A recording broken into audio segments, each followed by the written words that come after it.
Kentucky, joins us right now. Senator, what do you think of the likelihood of these folks succeeding?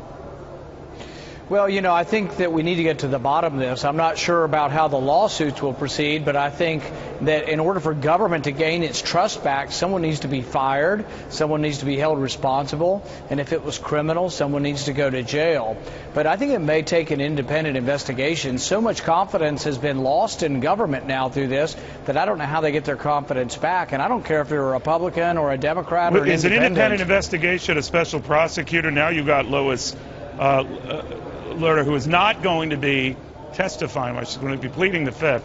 So do you need a prosecutor now all the more, or what?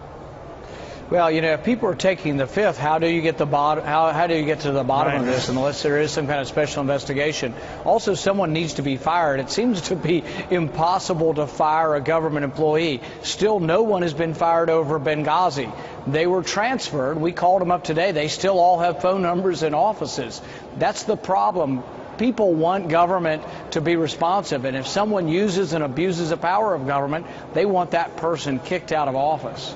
Senator, right now, most people don't like this IRS thing the most of all the scandals that have been raised, but they have not attached much of it to the president as of yet. Do you think that will change?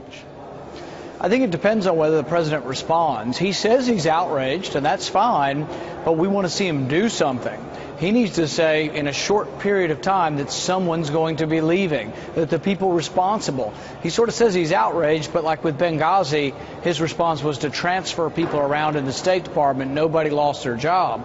So really, someone has to be fired. Someone should be prosecuted if this is a criminal occurrence.